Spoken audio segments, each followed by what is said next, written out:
Hey everyone, Gill Gross here, post-match. Carlos Alcaraz versus Frances Tiafoe, Wimbledon 2024 third round. If you're not here for spoilers, click off the video. Alcaraz comes back from down 2-1 to beat Tiafoe and advance to the fourth round at Wimbledon. It was a very rainy day 5 at the All England Club. There were not a lot of thrilling matches, but this one was, and that's why I want to jump on here and do a post-match. Although I know I'm getting to it a little bit late, I decided I needed to take a nap, needed to go play some tennis, needed to eat some dinner. But now I'm here, and I can't wait to talk about this match because I think it was fascinating. Let's begin with Frances and the things he did. How he went up 2-1. A guy who had been under 500, below 50% win percentage, coming into this event, and the struggles really stretched back to the U.S. Open last year. So we're not talking about a 2-month slump here. We're talking about more like a 6-7 month slump for Frances Tiafoe. Down 2-0, I might also add, in the first round against Matteo Arnaldi before coming back. But as soon as he did come back against Arnaldi, win his second round match, it was very easy to see like, Frances, I haven't seen this kind of play from Tiafoe all year long. And our eyes did not deceive us because he came out against Alcaraz and he showed us a level that obviously and very clearly is not the level that he's been bringing consistently. But the guy likes his bright lights, and something clicked here. Let's talk about what he did.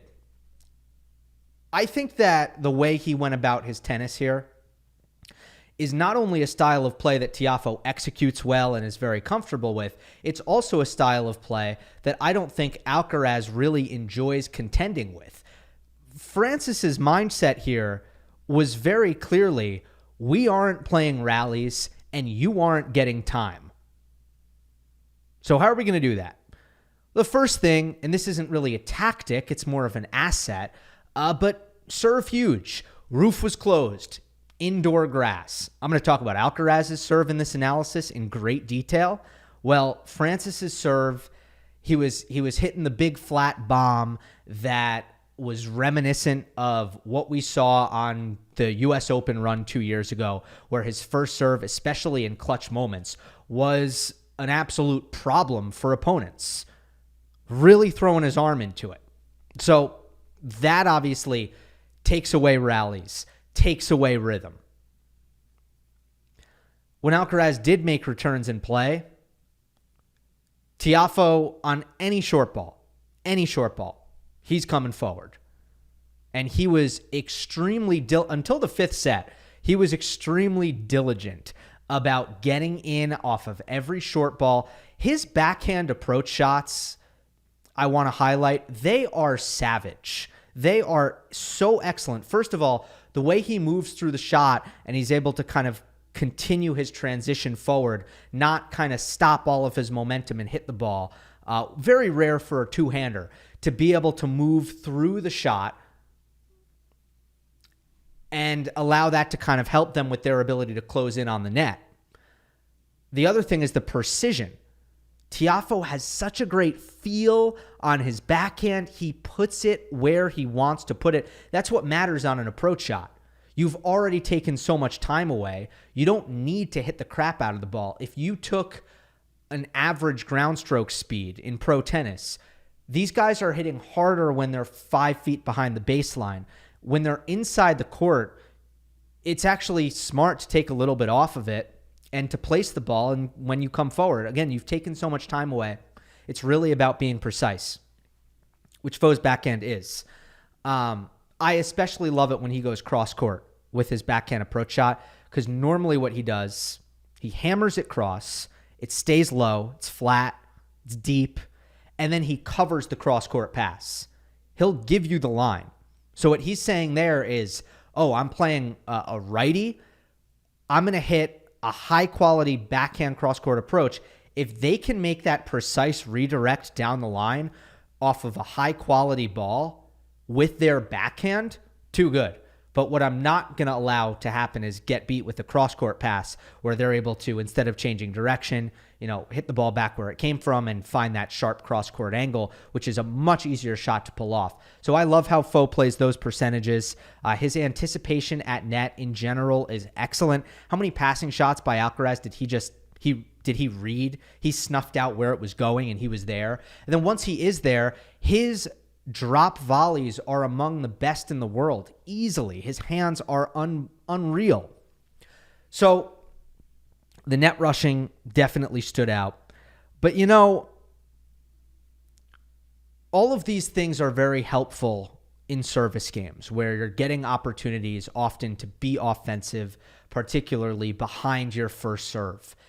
How are you going to implement that style in return games? You must land aggressive returns. You need to be able to get your first strike in, even on return games, and Tiafoe was able to do that at least enough. You look at 5-all in the first set when Frances got his break of serve.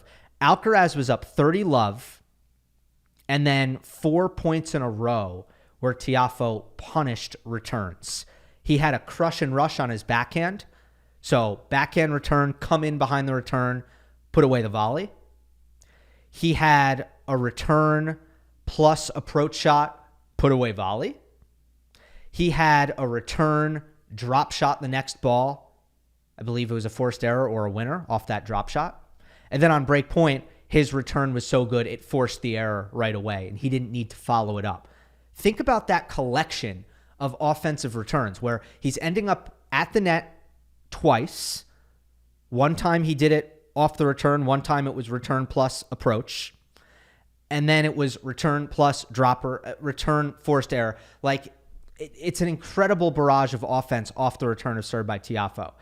Obviously, if Alcaraz serves his very best, that kind of thing wouldn't be possible. But in that game, he didn't.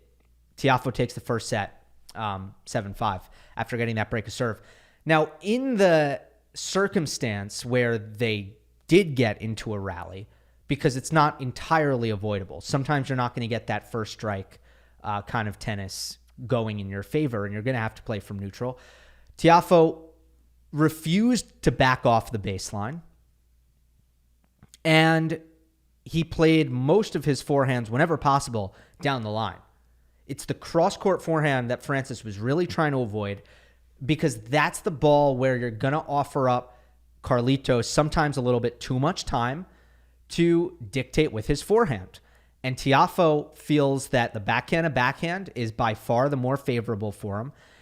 And even better, he doesn't want to go backhand passively. He wants to go into Alcaraz's backhand, anticipate Alcaraz hitting the backhand cross court, and then redirect his backhand down the line, because that's a shot that was firing for Tiafoe early on in this match, is the backhand down the line. But at the end of the day, I'm going to hug the baseline, play down the line ground strokes, and really suffocate Alcaraz, not play anything kind of passive and neutral. So this took a lot of rhythm out of the match, and I don't think Alcaraz liked it at all. There were a lot of shanks. There were some uncharacteristic, unforced errors here and there. And other than all of the excellent offensive tennis that Tiafoe was able to bring to the table, let's face it, Frances benefited in a big way from lapses in focus by Alcaraz. The biggest one that I'll highlight was in the third set. So set a piece now, because Alcaraz really did play an excellent second set, cleaned it up, kind of blitzed Tiafoe. It was over very quickly. Now it's a set a piece. Tiafoe serving at 2-3, 30-all. Here's a chance. Here's a chance for Alcaraz to get the break of serve in this third set, and really, for the first time since early on in the match when he got an early break in the first, get his nose out in front in this match. Frances, from this 30-all position, misses 4 first serves in a row. And he double faults once. He still holds because Alcaraz made 3 unforced errors. Either one or two of them were missed second serve returns. And keep that in mind for later in the analysis.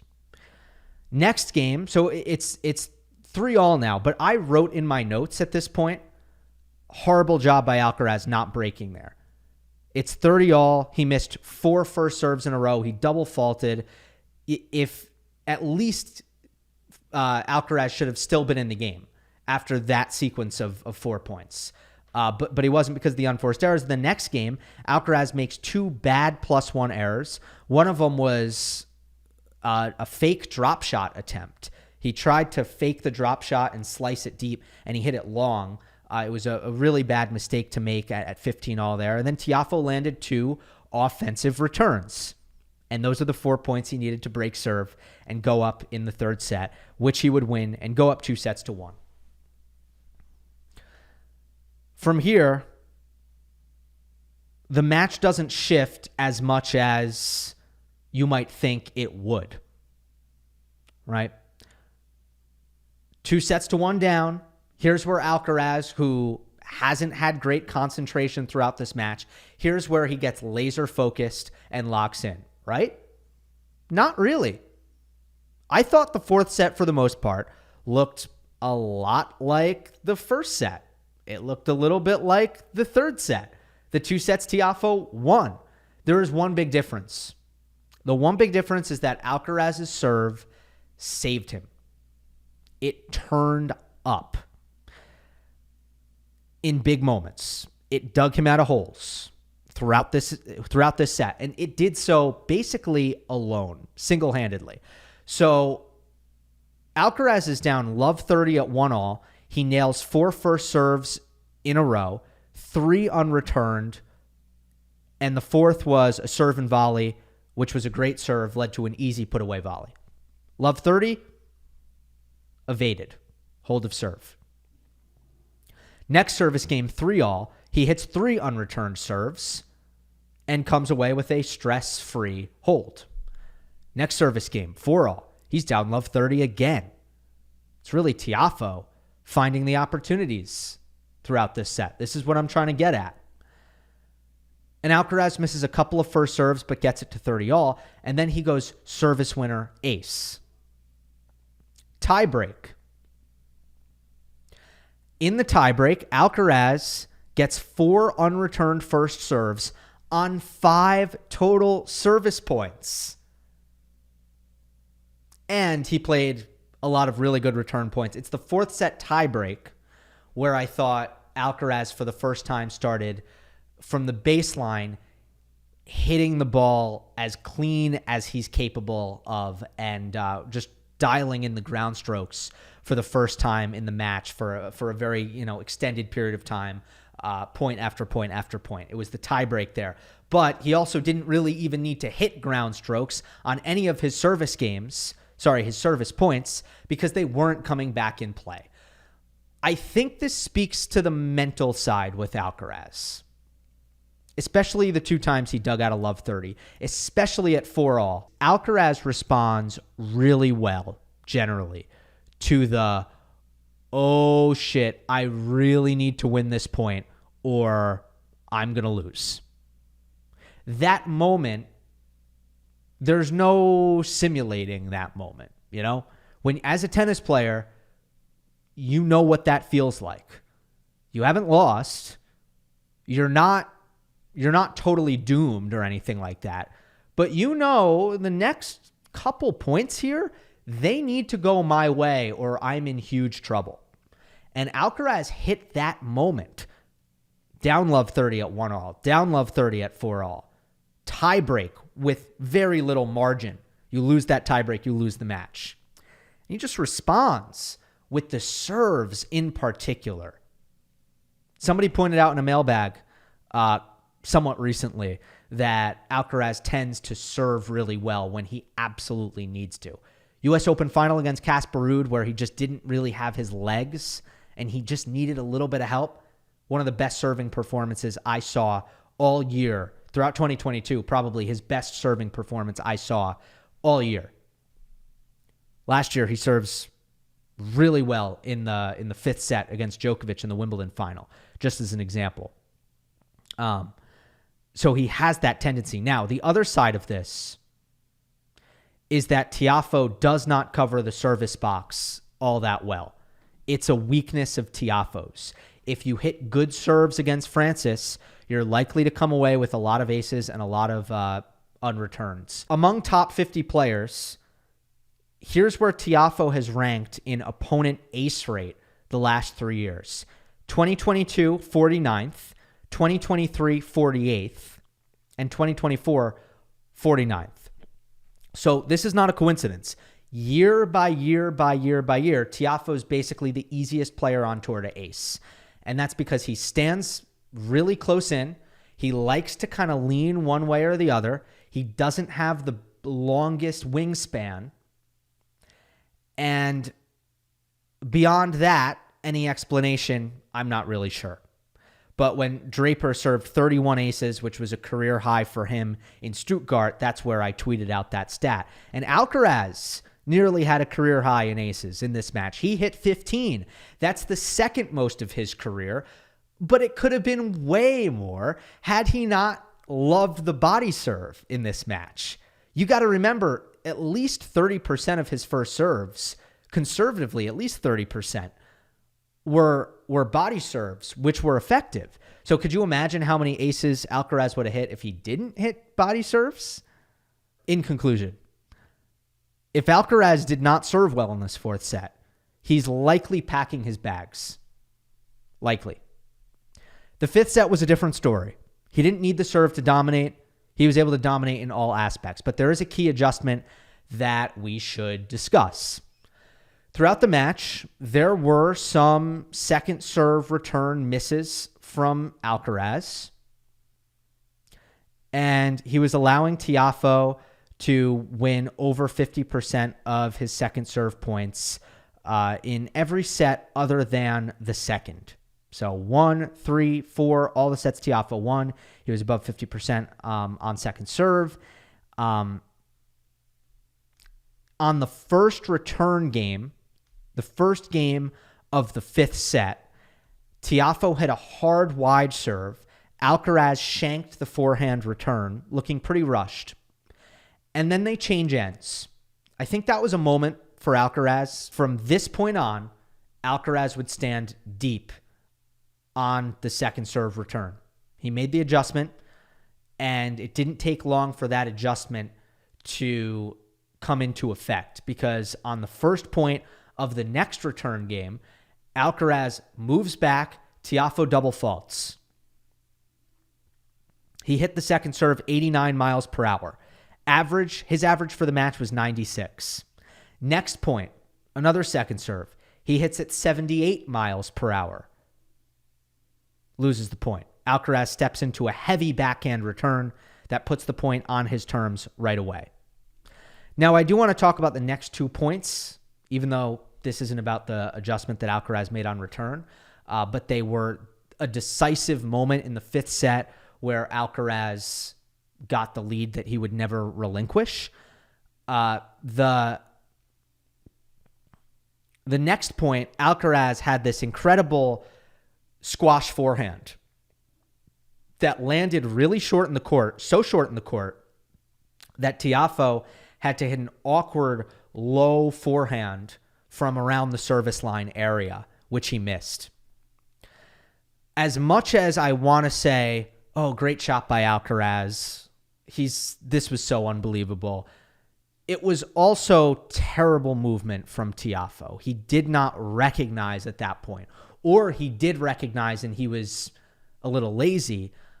He did not recognize that he had his opponent in an extreme defensive position, because he was just kind of camped out about 3 feet behind the baseline when Alcaraz was fully stretched out hitting a squash forehand.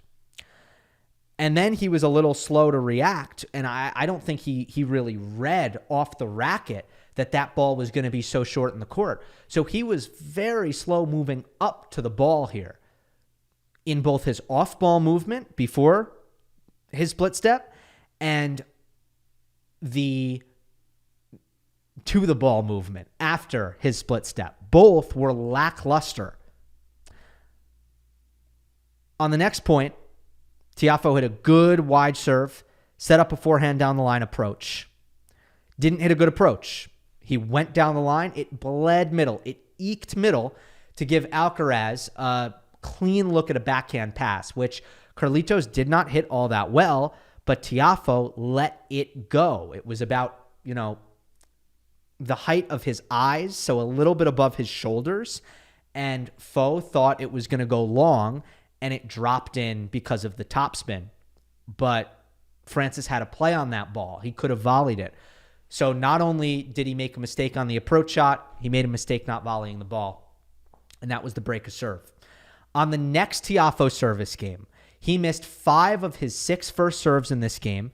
Alcaraz missed 1 return, but he won the other 4 points, putting heavy returns in play with that deep return position that allowed him time to take a big cut on the second return, and then on the next ball, usually take another big rip with his body weight moving forward into the shot, as opposed to standing further in and giving Foe the option to hit a bigger second serve and then to be aggressive off of the +1, particularly if he's able to effectively jam Alcaraz into the body or rush his forehand. Remember what we talked about at the beginning of this. Tiafoe, he wants to take time away. He wants to play quick points. The deep return position, that's Alcaraz creating his own time.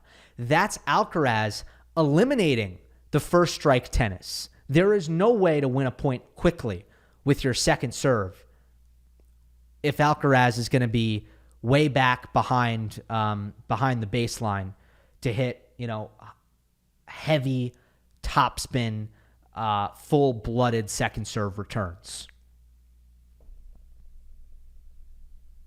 It also messed with Frances. Independent of everything that Alcaraz did and all the ways it made sense tactically, Tiafoe's second serve level just dipped when Alcaraz moved. And Brad Gilbert talks about this in his book, Winning Ugly. He's a big proponent of this. If things aren't working, move your damn return position. Give your opponent another look. Change their eye line. Make them think. Tiafoe suddenly, in the 5th set, was hitting slow second serves, averaging below 90 miles per hour. The other sets were 102, 92, 96, 97. So in the 3 sets Frances won, his second serve average was 102, 96, 97. And in the 5th set, it was down at 88. It was about 10 miles per hour slower than what he was generally hitting. And there were double faults in both of the games that Alcaraz broke. Now, other than the adjustment, there was a Tiafoe level drop in the 5th. Too many forehand errors, a couple of second serve returns that he missed on his backhand, which is rare for Frances. Doesn't usually happen, can't happen. Low first serve percentage as well for Tiafoe in this 5th set. And cleaner hitting from Alcaraz. So it was kind of a runaway train, and Carlitos took that 5th set 6-2. I don't know what's next for Frances. I don't know if he's going to build on this. I don't know if this is going to have residue moving forward in the North American hardcourt swing. Hopefully, for Tiafoe's sake, it does. Alcaraz, his concentration issues were on full display here, but so were his ability to summon the level that he needs when it's desperation time. And he's so good that he can climb out of the holes that he digs himself so often. Hope you enjoyed. Don't forget to subscribe. I'll see you next time.